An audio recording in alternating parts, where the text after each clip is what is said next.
Hi, my name is Steve Wallace. This is Module 16, EDL 854. This is a case study called Missing Booster Club Funds. So a little summary of this is it takes place in a middle school in a large city.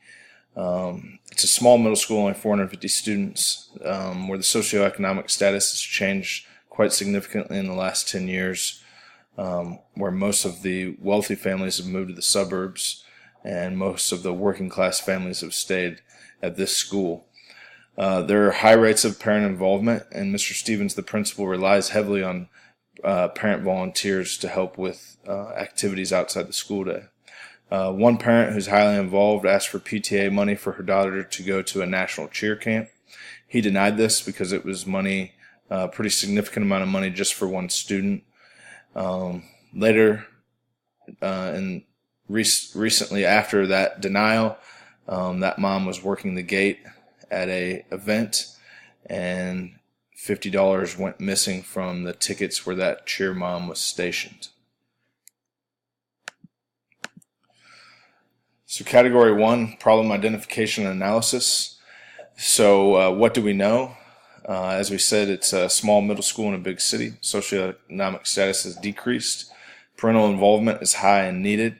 Mr. Stevens is the principal. Ms. Bowman is a highly involved parent with a daughter that's qualified for a national cheer event. Ms. Bowman asked PTA to pay $798. Mr. Stevens is the one that makes the decisions on how PTA money is used, and he said no due to only one student being involved. The next game, Ms. Bowman was working the ticket gate and referenced tickets 78 to 88 not being used because they were torn.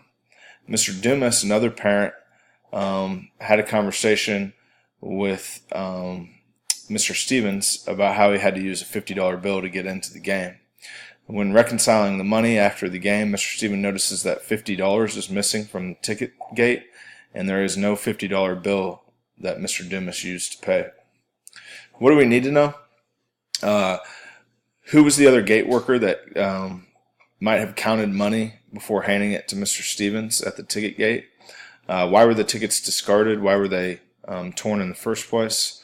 Could the $50 bill have been used for change for somebody else?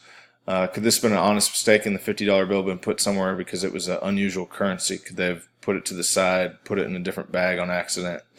And then the whole conversation between Mr. Dumas and Mr. Stevens, he was paying for a ticket with a $50 bill. You'd think Miss Bowman would have been close by and realized that that probably wouldn't be the money that she would want to try to steal since it was unusual currency. Identifying the problem. There's several layers to this problem. The main focus is what happened to that $50. Secondary focus is Miss Bowman was working the gate and had a motive to steal the money due to the PTA not paying for her daughter's cheer camp. Third, Miss Bowman, Mr. Stevens does not have enough help from staff. He has to rely on parents. And then fourth, there should be some written policies and possibly some training on how to work with money at these types of events. My plan for action. First, I'd contact the SRO and let them know the situation and also contact the district office. I think this is an important step to communicate and get some help on what direction to go with this situation, both legally and with the district office. Talk to the other gate workers and see if maybe there was some sort of mistake in handling the money, if they counted the money, that sort of thing. Talk with Miss Bowman herself and just ask her if it was misplaced or if what happened. And then number 4, provide written instructions. This would include some different instructions possibly than what are currently there, like having the parents count the money in front of Mr. Stevens before he accepts it, and provide parents with that written material as well as training. Have one staff member that is paid to help organize and supervise parent volunteers because Mr. Stevens, he gets pulled in a lot of different directions. And then finally, change the process of PTA money to where the principal is not the sole decider on how money is going to be used. Appropriate strategies for implementation on this. Contact the SRO, fill out the appropriate paperwork, let him take care of the legal side, contact the district office, take advice from them on how to communicate with gate workers, Ms. Bowman, and so forth. While talking with parents, have another staff member present. Don't accuse, just ask if there was any money misplaced, unaccounted for, or any other unusual things. Number 3, tweak the instructions. As I already said, have the money counted in front of Mr. Stevens, because Mr. Stevens counted the money in front of the security officer, so there might need to be more layers to the counting of money. And then train parents in how to make sure they follow the instructions. I think of this as when I've done concessions and there's been, somebody that's helped. There's been written instructions as well as somebody there to help me know how to reconcile the money and count this and count that. Get approval from the district to pay one employee to help with events. Not only does this help Mr. Stevens, it also helps build relationships with students as they see their teachers outside the classroom doing some things that they enjoy doing. Go through an amendment process so the PTA can have a committee to make decisions. That way it's not on the principal solely, and there can be some discussion between multiple people on what to spend that money on. Category 3, resolve the issues based on promoting success of all students. One issue is $50 missing in ticket sales, and that money goes towards students and providing opportunities for students. Funding is not easy in the education world, so to provide as many opportunities as possible to students, you have to raise money. So when that's taken away, that causes a problem. Issue number 2, parents are asked to do a lot in the school, and many of them don't have a lot of resources themselves. Parent involvement is great, but students also want their teachers around. So where teachers get to know that this is where teachers get to know their students outside the classroom, and they can use that to build relationships. So when asking a student to maybe work a little harder in the classroom on something, they're more willing to listen just because they've seen them and know that they're a supportive teacher, not only in the classroom but outside of it. Then finally, the PTA needs to have a different decision-making process other than the principal alone. Just take the pressure off the principal and help the principal continue to build quality relationships with parents and students instead of money getting in the way.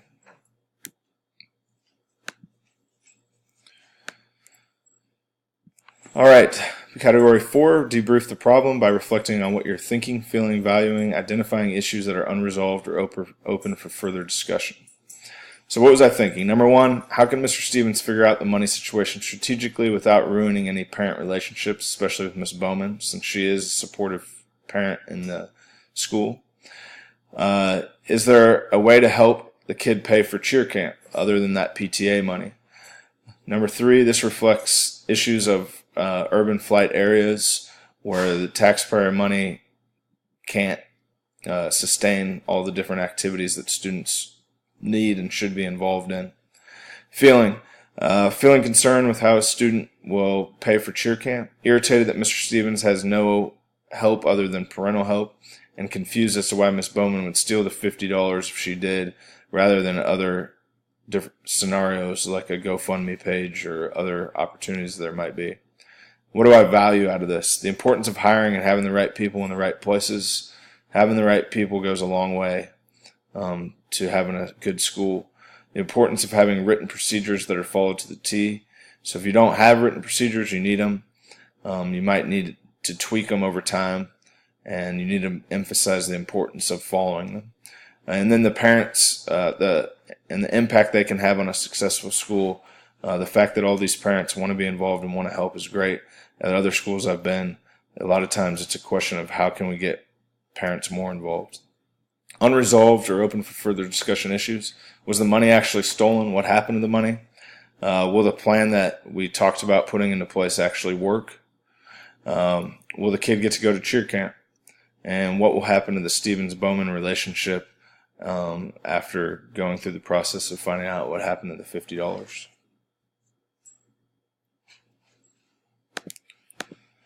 Category 5, reflect on Standard 8 by providing evidence that you as a leader promote academic success for personal well-being of every student by ensuring effective, efficient management of the school and district to promote student and social academic learning.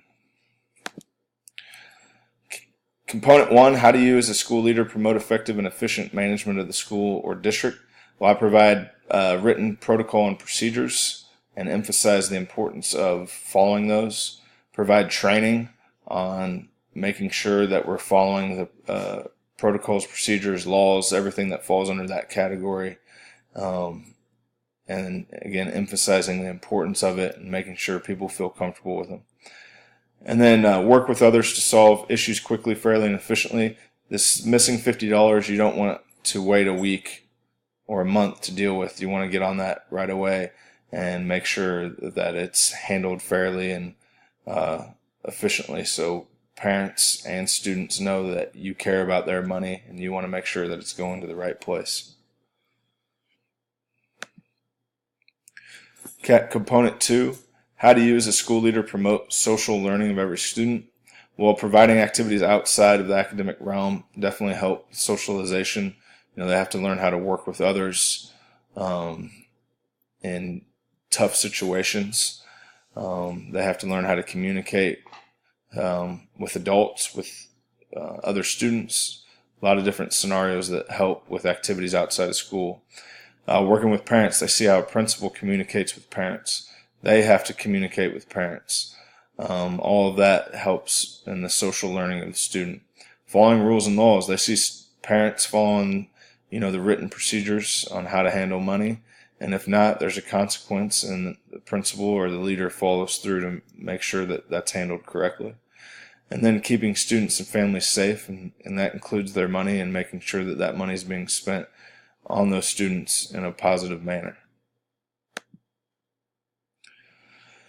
Component 3, how do you as a school leader promote student academic learning? Well, you extend that academic learning into outside school activities, and you're able to use lessons learned in the classroom onto the court, onto the field, or whatever it might be. Build relationships that extend in the classroom. As I've already mentioned, when you're doing outside activities, you build those relationships with students that then can carry over, and you can ask them, hey, how'd the basketball game go? Or I saw you hit that big shot in the game, or whatever that might be that might help build a relationship so that in the classroom that student might be willing to work just a little harder for you. Number 3, use the funds to help students in a variety of activities. These activities don't all have to be athletic or band or plays or anything like that. There can also be other academic opportunities that these are paid for, whether that might be a field trip or a specific opportunity for students on an academic realm. These are my references. Thanks for listening to my presentation and on my case study, the Missing Booster Club Money.